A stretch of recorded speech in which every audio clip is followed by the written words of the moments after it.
Good morning, everyone. Mr. and Mrs. Morris, I hope you're still watching. Your son is awesome. We love Greg. And really, thank you to Greg and the entire fabulous team and board for bringing us together for this vital conversation. I think he's watching out there. Greg and I learned something today. We share something in common. My very first job was as a paper girl, and I was supposed to do it myself, walking or biking, and I definitely remember my mom throwing me into the family station wagon to help me deliver on those really cold days like today. Before we begin, I wanted to set the table as before we dive into creating a new compact, our session with John King and Julie Samuels, creating a new compact for higher ed and workforce policy. Charting a new way of working together, it's not optional. It's a necessity, period. And here's the paradox that we must solve, all of us together, every single one of us in this room. An NBC poll showed recently that 63% of Americans, majority for the first time across political lines, questioned the cost and value of a college education. Yet, by 2031, 72% of new and replacement jobs and 85% of good jobs, those with a living wage, will require post-secondary education. The World Economic Forum estimates over 50% of entry-level jobs are at risk due to technology and innovation, wiping out those very skills that make them entry-level jobs.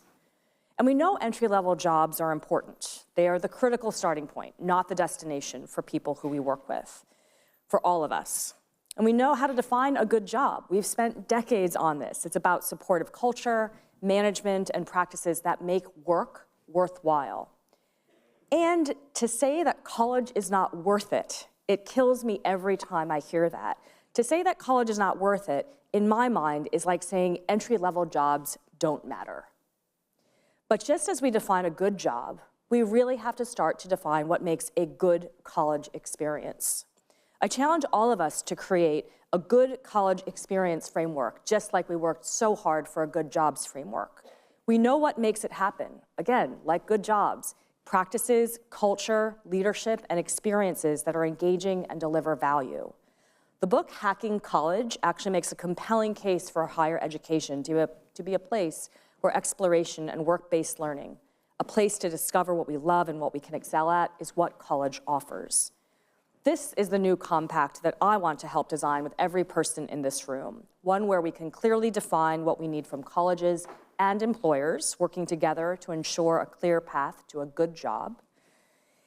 In my 25 years in this field, the most successful employers have been incredibly consistent and honest about what they need. They want curious, hard workers who know how to think, problem solve, and who are reliable. Durable skills are what matter most, and this is what we always hear. These employers are also the very first to admit that they can't predict the future of specific skill needs any better than using a magic 8-ball. And yet, we still get confused and kind of follow the shiny ball when it comes to skill training and what should we be doing and what should we be following. Durable skills, it's what employers say each and every time. And so this idea of a new compact, and Greg outlined part of it, the new compact, it must be affordable. I hope everyone's wearing their bracelet. Affordability is workforce policy. College has to be accessible without crushing debt. The new compact must be clear. The ROI and path to a good job has to be clear and legible for all. The new compact has to be focused. We have to focus and prioritize building these durable skills. And finally, the new compact has to be flexible. We have to find creative ways to move people in and out of skill building and education as their careers require.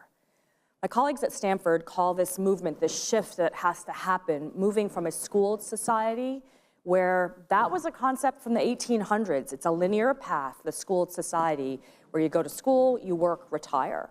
None of us have that pathway. What we really need to do is shift to a learning society, a nonlinear adult life where we are constantly moving between learning, jobs, family, new opportunities. We collectively need to build a more responsive ecosystem to navigate this fluidity. Worrying about technology and education is a tradition as old as the Greek times. Plato himself was skeptical about writing as the new technology and paying for wisdom. We have been grousing about technology in higher ed for thousands of years. But progress and working together towards a better future is also our tradition. Larry Silverstein once said, "Don't bet against New York. We will always reinvent ourselves." What I would adapt that now to is, don't bet against reinvention. And there is no better pioneer, beacon, and truth teller to lead this conversation than SUNY Chancellor John King. Please join me in welcoming John to the stage.